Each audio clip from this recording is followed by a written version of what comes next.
옆사람과 함께 인사하겠습니다. 당신은 하나님의 자존심입니다. 우리 신앙을 고백하겠습니다. 주는 그리스도시요 살아계신 하나님의 아들이십니다.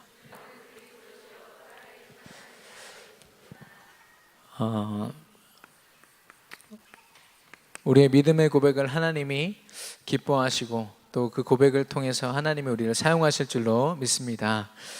그런 믿음을 가진 우리에게요, 가서 제자 삼으라 말씀하셨습니다.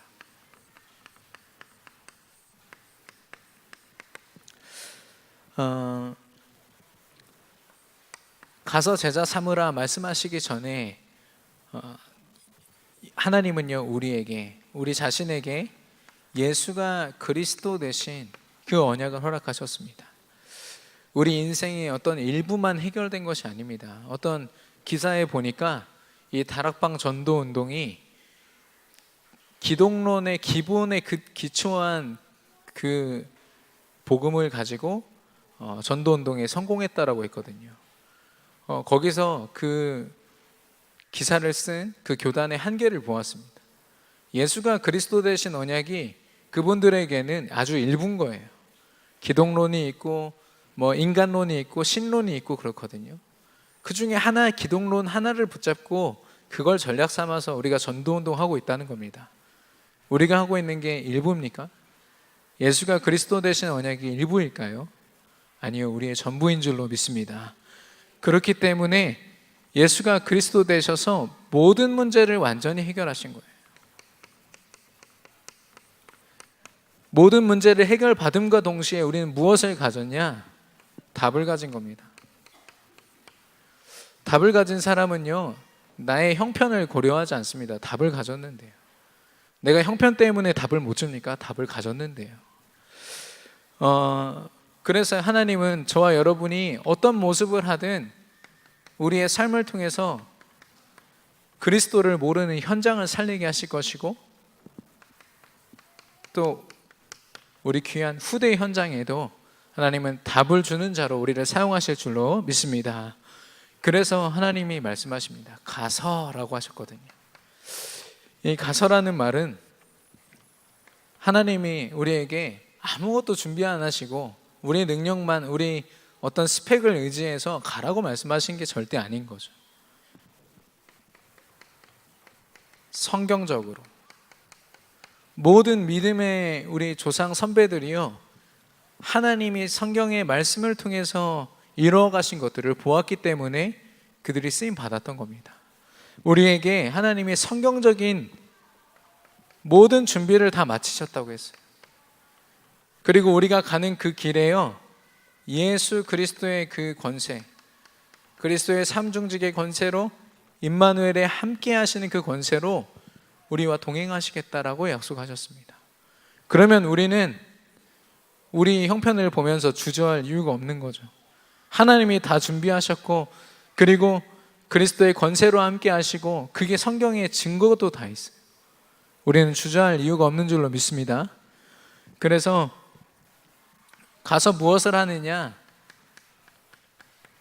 우리가 이 구원의 축복, 예수 그리스도 언약을 가지고 영혼을 살리지만, 그 영혼 가운데서는 우리와 같이 복음에 반응하고 이 복음으로 또 현장을 살리기 원하는 그런 제자들이 숨겨져 있습니다. 그래서 제자를 세운다는 거, 하나님은 우리가 제자를 세워야지 현장에 나가서 반짝하는 것이 아니라 우리 인생이 제자를 세우는 과정이 되기를 원하시는 것 같아요.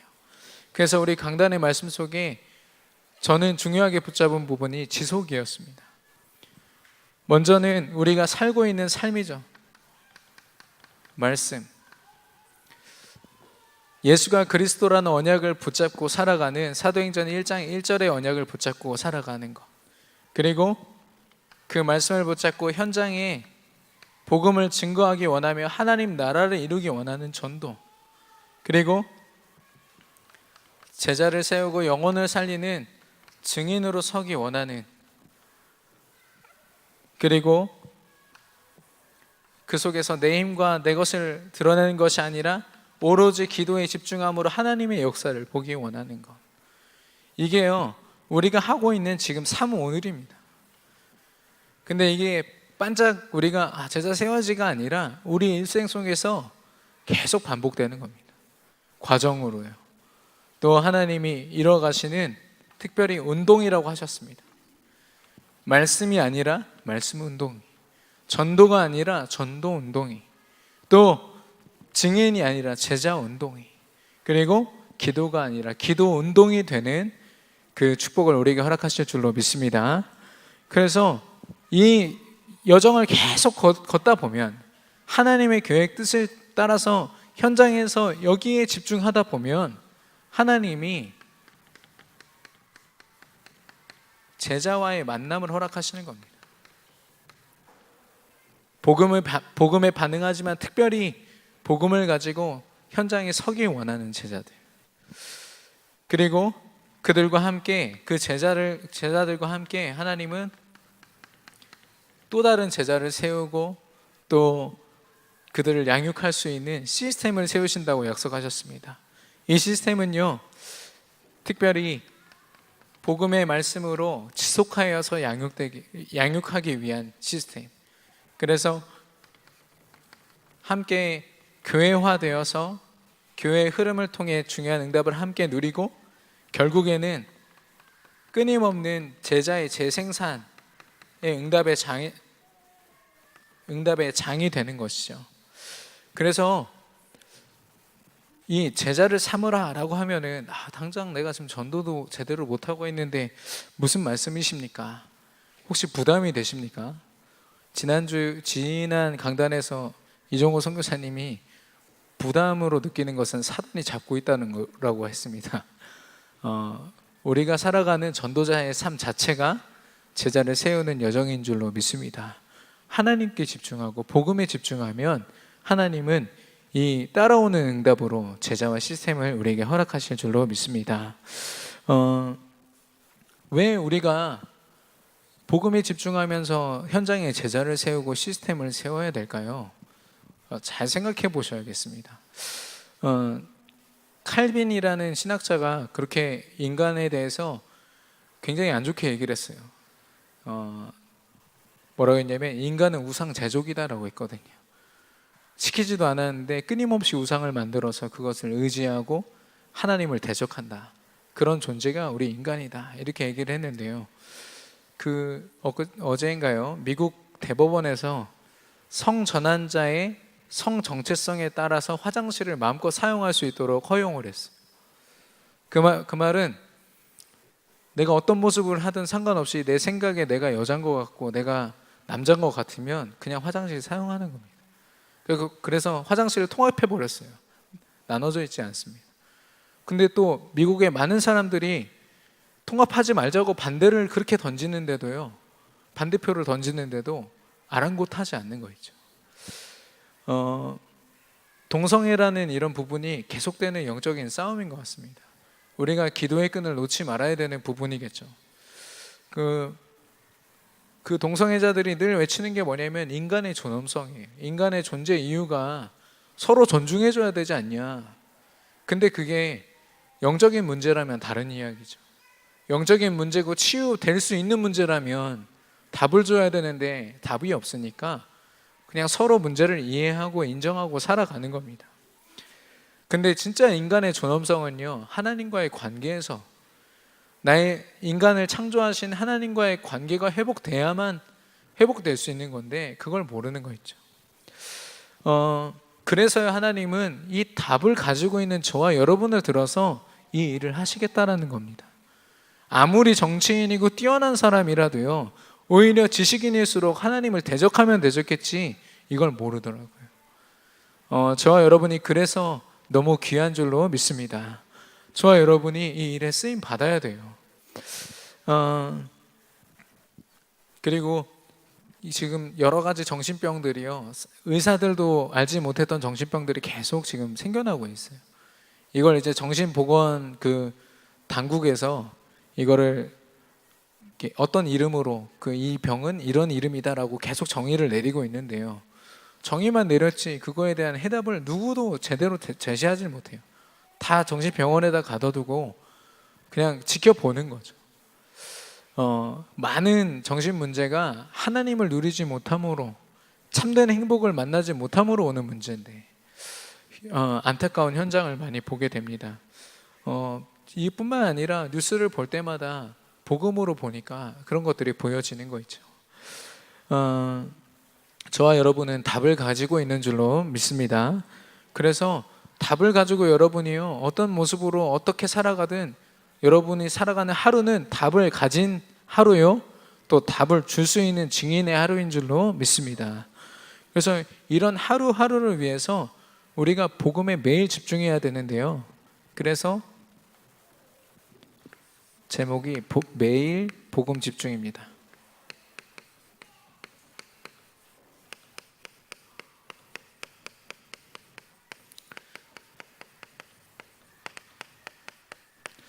오늘 본문에 보니까 이 모세가요, 하나님 앞에 이 전도자의 삶, 본격적인 자기의 그 언약의 여정을 걷기 이전에 하나님을 만나고 하나님으로부터 미션을 받는 그런 중요한 시간이 있었습니다.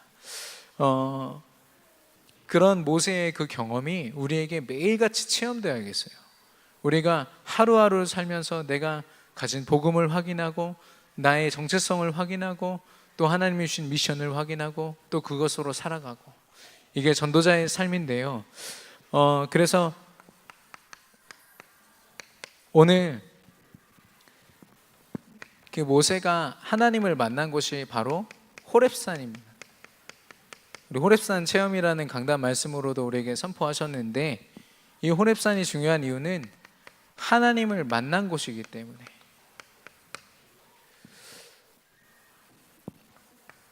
하나님이 모세에게 떨기나무를 보이셨습니다. 이 떨기나무는 그냥 가시덤불입니다. 그래서 수분기가 거의 없기 때문에 사막에서 바람 세게 불면 서로 부딪히다가 불타서 다 사라져 버려요. 수분기가 없으니까 금방 타서 사라져 버리는 아주 나약한 나무입니다.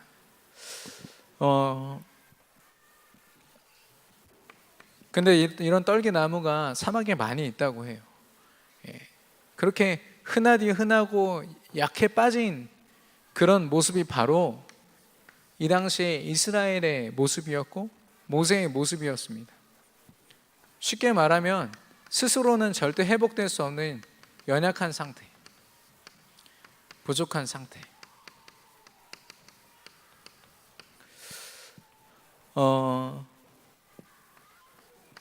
그리고 그들의 현실은 어땠습니까?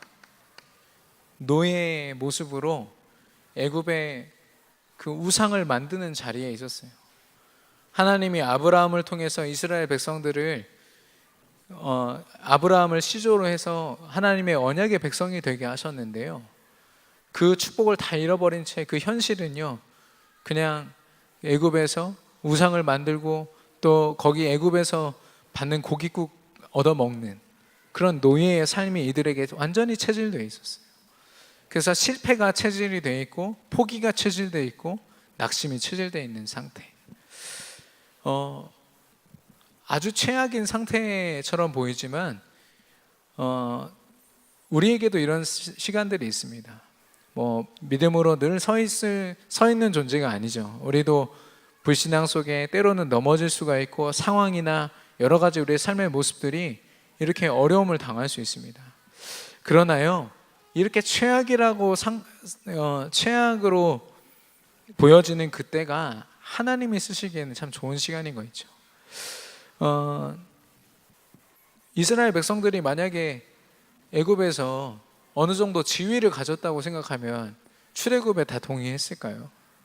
제가 볼 때는 아닐 것 같습니다.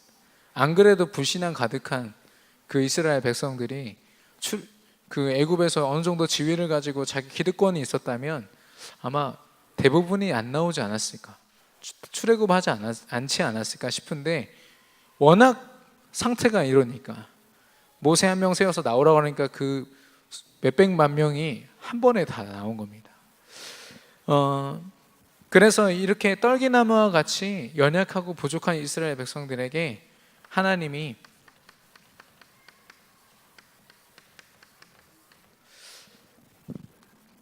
불의 모습으로, 떨기나무가 불에 타는 모습으로 하나님을 보이셨습니다. 근데 하나님은요, 그냥 대책 없이 갑자기 나타나신 것이 아닙니다. 창세기 12장에 아브라함을 부르실 때부터 이스라엘 백성에게 약속된 땅을 약속하셨어요. 가나안 땅을 주고, 더 중요한 것은 가나안 땅을 통해서 창세기 3장 15절에 여자의 후손이 오실 것이다 분명히 약속하셨거든요.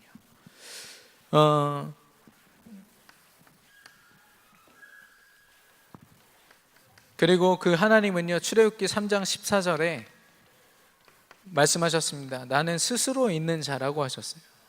그 말은 뭐냐면, 지금 모세 앞에 나타난 이 하나님은요, 약속을, 우리에게 언약을 허락하셨을 뿐 아니라 성취하시는 하나님일 뿐만 아니라 능력의 하나님이라는 겁니다.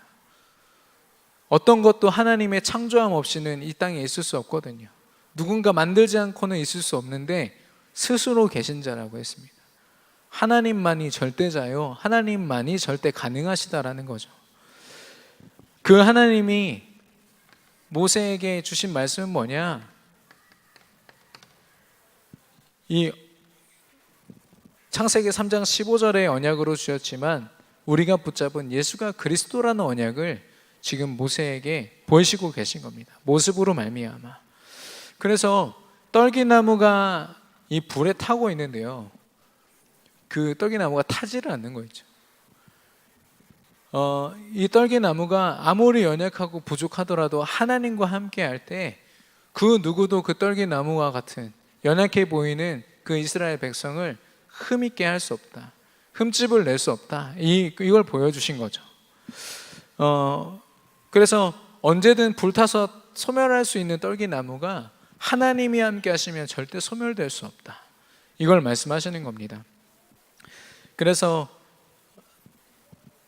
어려움 속에서도 애굽의 노예로 있지만 하나님의 능력과 소망을 힘입어 그것으로 살아가는 존재, 이걸 불타는 떨기나무를 통해서 하나님이 모세에게 보여주신 겁니다.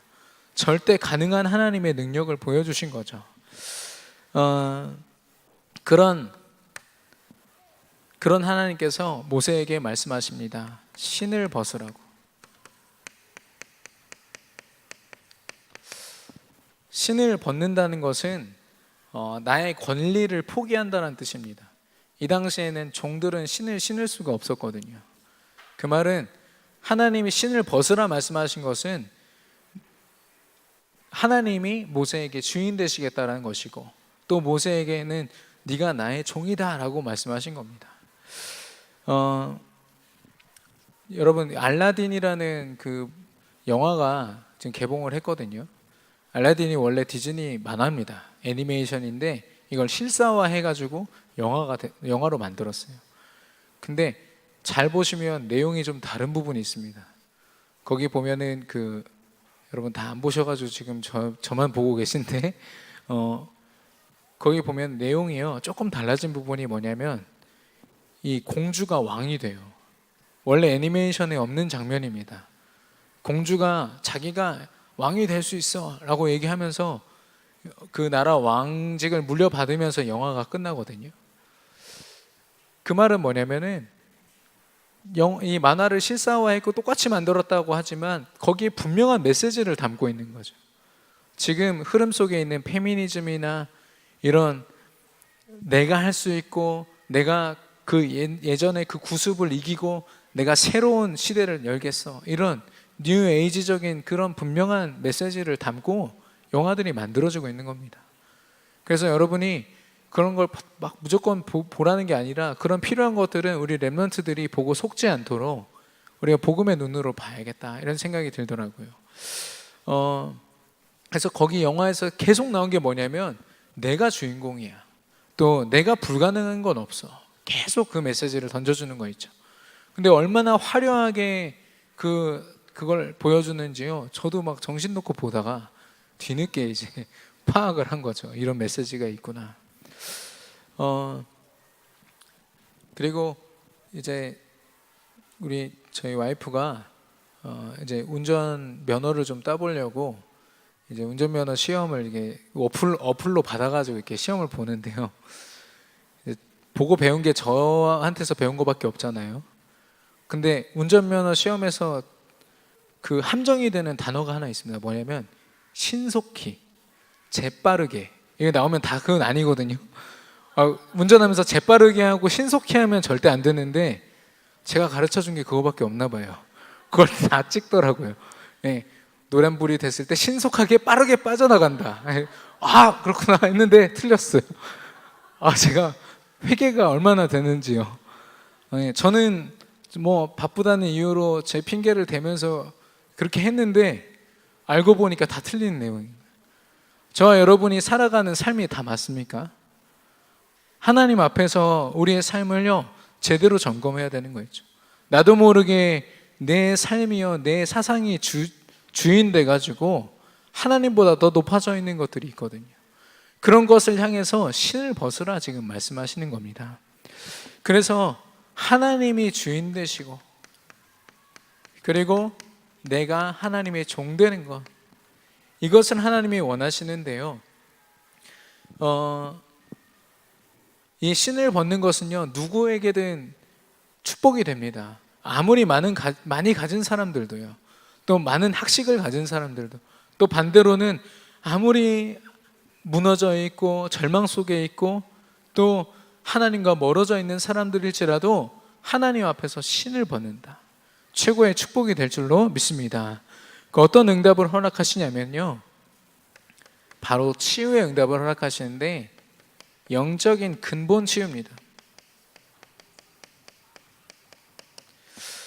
하나님이 허락하신 근본 언약이 있거든요. 138 그리스도와 하나님 나라와 성령의 충만함. 그 언약을 붙잡은 내가 바로 하나님 자녀다. 영적으로 이게 확인이 됩니다. 내 육신적인 상황이 먼저 보여지는 게 아니라 내가 하나님 자녀인데, 내가 그리스도의 제자인데, 내가 성령의 충만한 증인인데, 이게 먼저 영적으로 치유될 뿐만 아니라 정신적으로 마음과 생각. 지난 주일에도 한 유명한 아이돌 한 명이 자살 시도했다가 물론 죽지는 않았습니다만 보니까 우울증을 굉장히 오랫동안 시달렸고 뭐 공황장애 이런 것들은 기본 옵션으로 다 달고 있더라고요. 도대체 연예인들의 삶은 어떨까 한번 살아보고 싶기도 하고, 얼마나 불행하길래 저렇게 목숨을 끊을 만큼 그런 삶을 살았을까 싶습니다. 그런데요, 사단이 주는 각인 뿌리 체제 속에서는 그게 당연한 거 있죠. 왜냐하면 사단은 절대 행복을 주기 위한 존재가 아니기 때문에 그 각인 뿌리 체질이 올무가 되고 함정이 되고 틀이 되어 있으면요 무너질 수밖에 없습니다. 그리고 살아온 경험, 그리고 내가 그동안 쌓아온 지식과 특별히 나를 정의 내리는 자존심, 이런 것들이요 굉장히 내가 살아가는 어떤 방식 같고 또 나만의 어떤 신념 같지만 사단이 개입했을 때는요 이게 다 상처가 되는 거 있죠.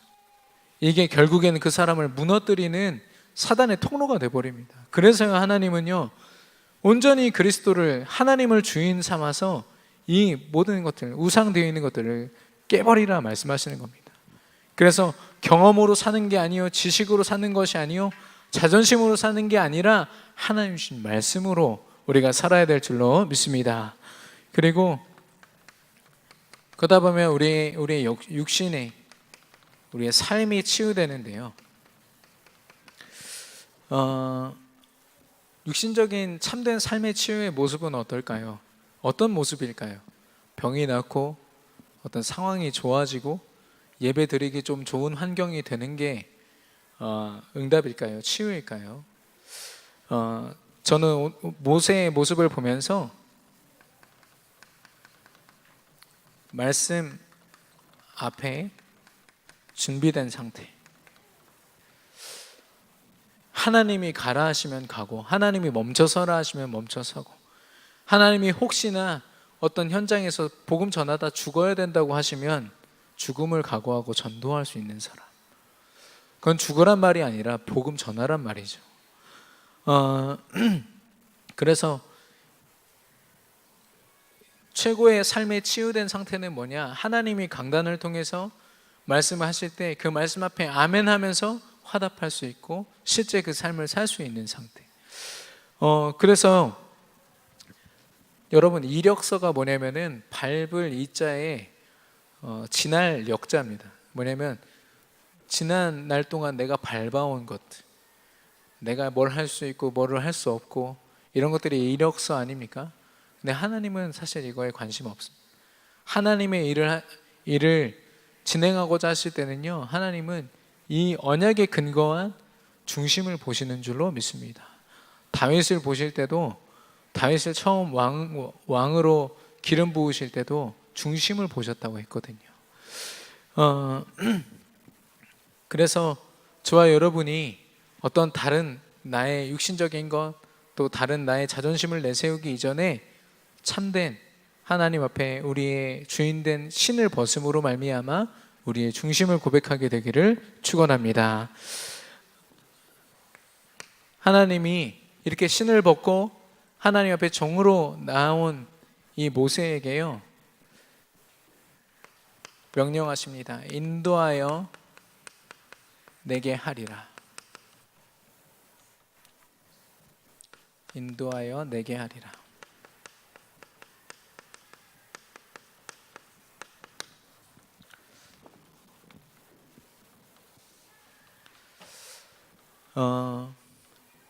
한마디로 사명을 주시고 또 미션을 주신 거죠.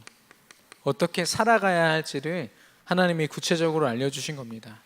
근데 그때 하나님이 이 아브라함에게 모세에게 점검하게 하신 것은요, 아브라함, 너 40년 전에 궁궐에서 생활했었지.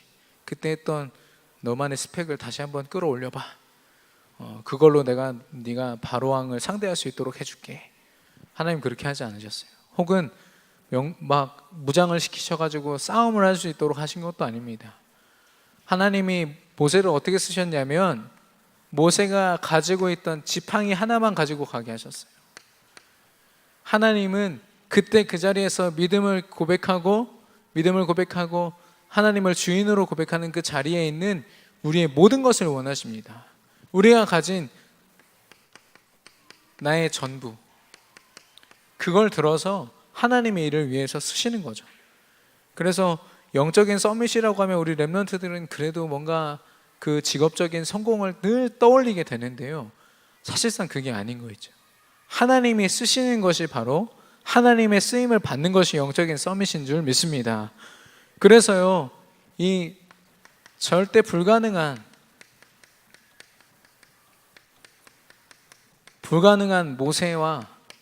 모세의 하나님이 역사해 버리시니까 절대 가능한 역사가 되는 거 있죠.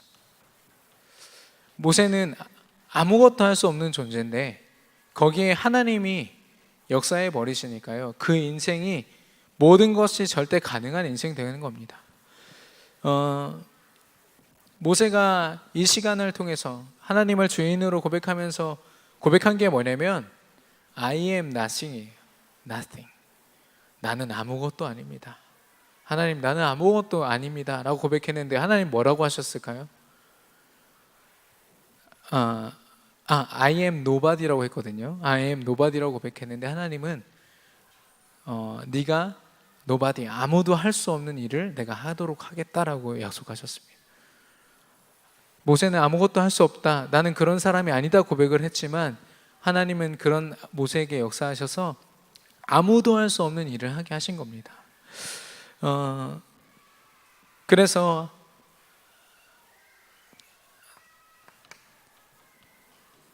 그런 하나님에게 우리가 고백해야 될 것은 무엇이냐면 나의 상태와 나의 환경을 보면서 할 수 있다 없다를 하는 것이 아니라 나를 보내소서.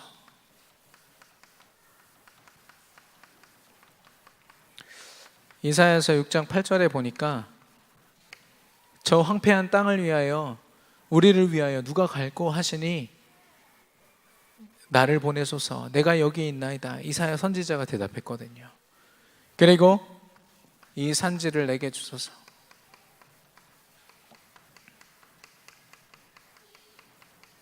가나안 땅을 정복할 때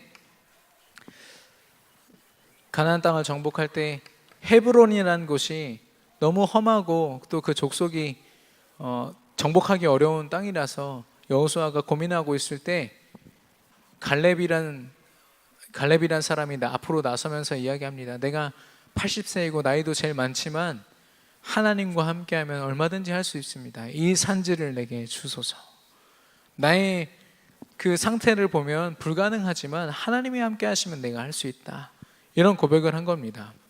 근데 사실 나를 보내소서, 이 산지를 내게 주소서 이렇게 고백하지만 저는 모세의 그 기도의 시간이요, 우리랑 좀 닮은 것 같아요. 모세 어떻게 했는지 아시죠? 하나님이 출애굽하라고 하니까 제가 혀가 뻣뻣해서요, 제가 좀 못합니다. 저 절대 못합니다. 말도 못하고요. 계속 이야기하거든요. 한마디로 뭐냐면 내 생각으로 할 수 없다가 아니라 하나님과 기도로서 밀당하는 겁니다. 하나님, 저 할 수 없는데요. 하나님이 내가 하겠다. 하나님, 저 말 못합니다. 그럼 내가 아론 보낼 테니까 넌 옆에 그냥 가만히 있어. 결국에는 모세가 하나님의 능력을 힘입어 그 응답을 누리는 자리에 있게 되죠. 그래서 저는 기도의 시간이요, 때로는 우리가 믿음으로 하겠습니다 하기도 하지만 때로는 밀당을 해야 될 때도 있어요. 내 한계를 두고 하나님 저 불가능한데요. 하나님이 어떻게 하면 좋을까요? 어쨌든 하나님 앞에 기도로서 나아가는 그 시간이 중요한 겁니다.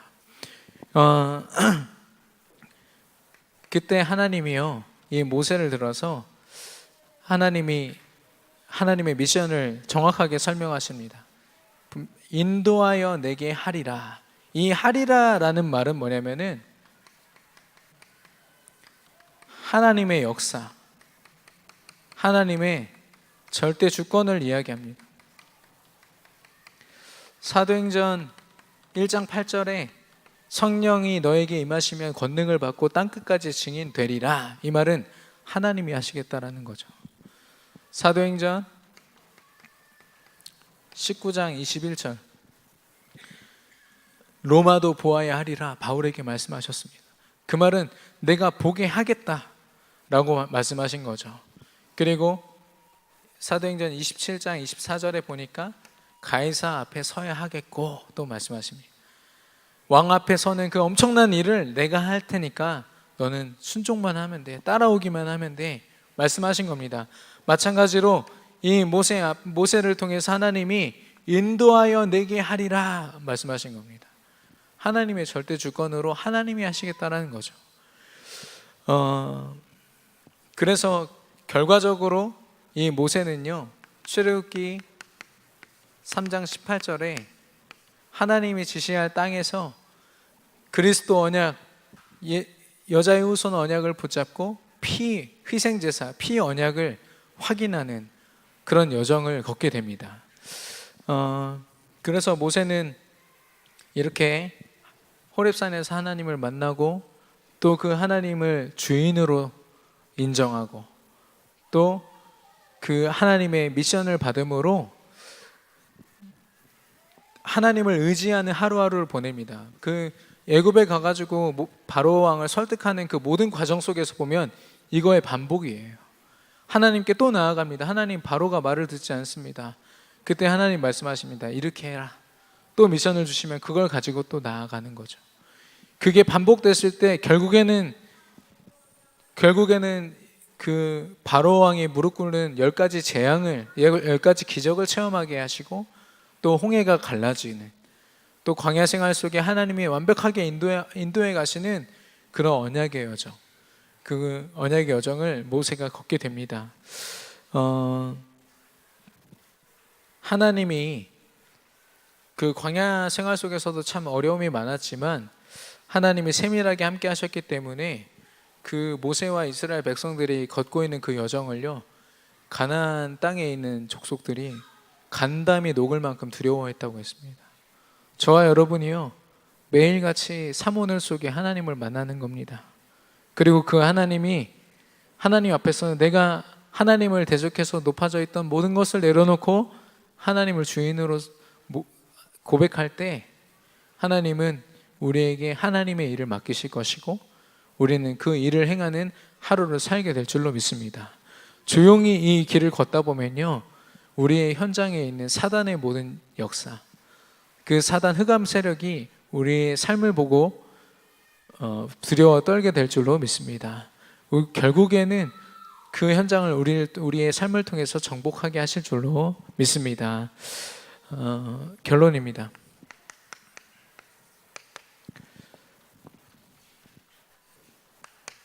우리에게 하나님이 복음을 허락하셨는데요, 이 정확한 답을 가지고 집중하라고 하십니다. 우리가 1년 동안 또 붙잡은 원단 메시지이기도 하지만 복음 집중에 가장 필요한 것이 뭐냐? 기도입니다. 지금 새벽 기도를 꽤 많은 분들이 회복을 하시고 굉장히 멀리서도 이렇게 새벽에 오시는 걸 보거든요.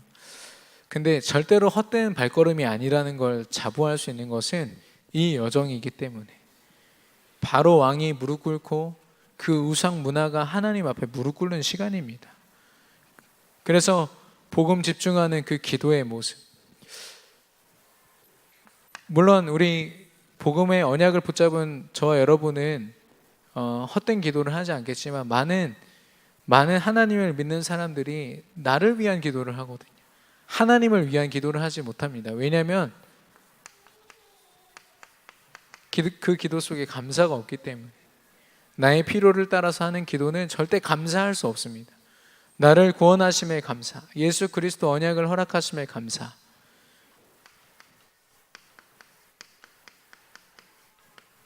그 언약이 너무 감사하기 때문에 내게 허락하신 강단의 말씀이 내 기도 제목이 되는 겁니다. 내가 원하는 것을 기도하는 것이 아니라 하나님이 원하시는 것이 무엇인지를 말씀 속에서 누리는 기도. 그 흐름을 아는 사람은 아무 것에나 자기 생각과 마음을 빼앗기지 않습니다. 집중된 삶이죠. 하나님이 무엇을 원하시는지 늘 기도합니다. 그러면 이 흐름 속에 있는 사람을 하나님이 자연스럽게 하나님 말씀 앞에 치유되도록 하시고, 또 이런 사람은 미래를 두려워하지 않죠. 하나님이 완벽하게 준비하시고 인도하실 것이기 때문에. 그래서 우리가 특별히 복음에 집중하는 기도를 회복할 때 내가 진짜 이런 기도를 하고 있는가? 말씀에 근거하여 기도하고 있는가? 아니면 내가 원하는 기도로 여전히 그 체질 속에 있는가? 우리가 제대로 점검해야 되겠습니다. 히브리서 12장 2절에 보니까 믿음의 주요 또 온전하게 하시는 이인 예수를 바라보자 라고 했습니다. 저와 여러분에게 온전한 하루가 어떤 삶입니까? 그냥 아무런 걱정 없이 보람 있게 사는 삶일까요? 아니요. 성경에서는 예수를 바라보는 삶이 온전한 삶이라고 했습니다. 복음에 집중된 삶은요, 예수를 바라보는 온전한 삶인 줄로 믿습니다. 그런 사람들에게 하나님이 전도 24시를 그 응답을 허락하신대요. 전도 24시는 쉽게 말해서 살리는 삶입니다. 내가 살고 내 현장이 살고 내 후대가 사는. 근데 이게 생존을 위해서 아둥바둥 사는 그런 삶이 아니라요, 정복하는 삶. 하나님의 은혜가 차고 넘쳐서 죽어가는 많은 사람들을 살릴 수 있는 삶. 그리고 하나 더 더하면은 후대를 위한 작품을 허락하십니다.